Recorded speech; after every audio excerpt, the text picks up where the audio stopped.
Nous sommes en 2022, jusque là, on est ok. Et c'est l'année de la Coupe du Monde. Elle va se dérouler dans vraiment pas longtemps. Elle est organisée du 20 novembre au 18 décembre au Qatar. Une Coupe du Monde assez étrange, de par les controverses, les polémiques, mais surtout par le choix du calendrier. Donc dans tout ça, on espère quand même voir la France décrocher sa 3e étoile autour d'une bonne raclette. Et ça, ce serait beau. En parlant de la Coupe du Monde, est-ce que vous savez que la Coupe du Monde est une invention purement française? Oui, je parle bien de notre pays des Lumières.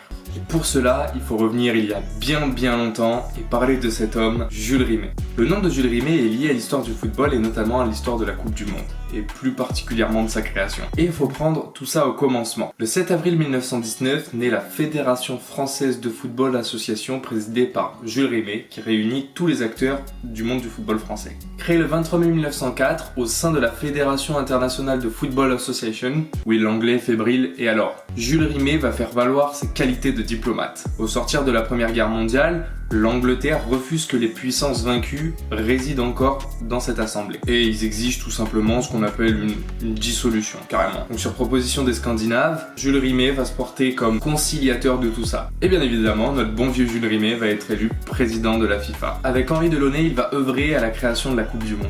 Et à sa mise en place, parce qu'entre la création et la mise en place, il y a eu du boulot. Et c'est le 26 mai 1928, au sein de l'Assemblée et du Congrès d'Amsterdam, qu'Henri Delaunay va officiellement soumettre l'organisation de la Coupe du Monde. Enfin bon, à la base on appelait ça Championnat du Monde. La différence, il n'y en a pas.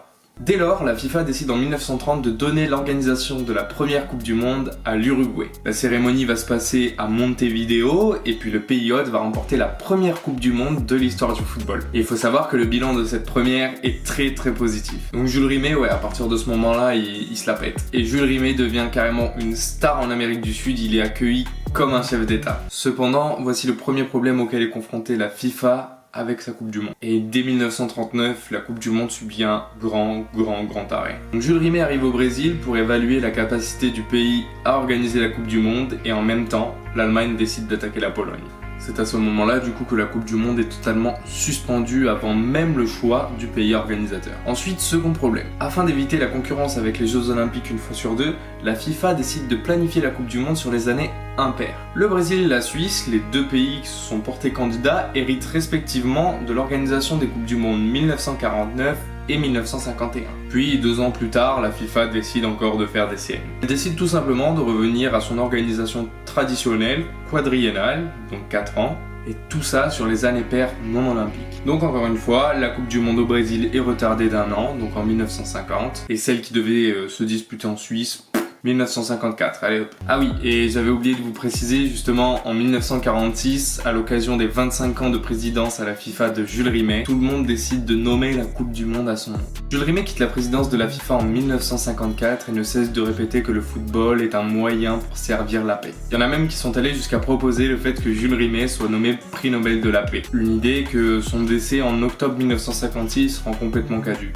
La Coupe du Monde devient alors populaire et connaît un essor qui n'est jamais égalé jusqu'à présent. Et chaque année, de plus en plus de spectateurs regardent la Coupe du Monde et la notoriété du tournoi ne fut que grandissante. J'espère que cette petite vidéo sur la Coupe du Monde vous aura plu. N'hésitez pas à vous abonner, à lâcher votre petit like et à commenter juste en bas de la vidéo. Et ciao ciao!